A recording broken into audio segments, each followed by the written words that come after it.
Իսկ գիտեիք, որ Սամվել Կարապետյանը վարչապետ դառնալուց հետո ստեղծելու է աղքատության հաղթահարման հիմնադրամ և օրինակ 5 հոգանոց աղքատ ընտանիքը ամսական 150,000 դրամ աջակցություն է ստանալու։ Այդ պետք է դանալ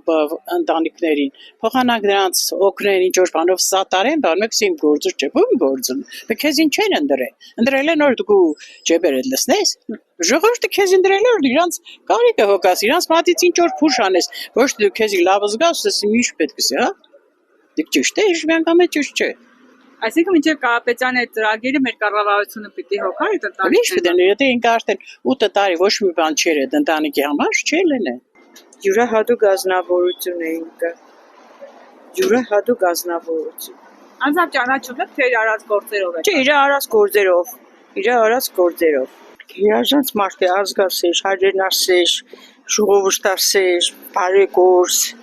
հարուստ է, բան է, բայց Հայաստանի հաշվին չի հարստել։ Ուրիշ երկրների աշխատասիրությամբ հարստել է ու մեր ժողովրդին լավ բարեգործություն է, Ազիզջան, Ստեփանակերտի գերազանց հիվանդանոցը, եկեղեցին, ամեն ինչ էր ելի, հայրենասեր մարդ։ Հայրենասեր եմ, էլի գուցե որ իմ երկիրս բարգավաճի, աճի, դա բերմի, ջահելների համար։ 1 միլիարդի ներդրում է արել Հայաստանի, Ղարաբաղին։ Մենք իր այդ ներդրման հասնել ենք մենք կերել, էլի չէ, մենք չենք օգտվել, կերել ենք։ Ինքը խելացի մարդ է, շատ խելացի է, ես տեսնում եմ, որ իր շուրջը շատ լավ մարդիկ են հավաքվում, շատ լավ։ Կասեն, չէ, Սամվել Կարապետյան կա, ես անձամբ նրան չեմ ճանաչում, բայց mən բանում գիտեմ։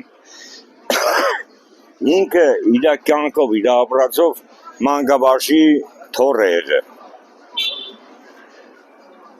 Մանկավարժներ են իրանք կառավարը ասել են խրատ են տվել դաստիարակել են, պես մանկավարժական դաստիարակություն է ստացել։ Դրանով ես իրան հավատում եմ։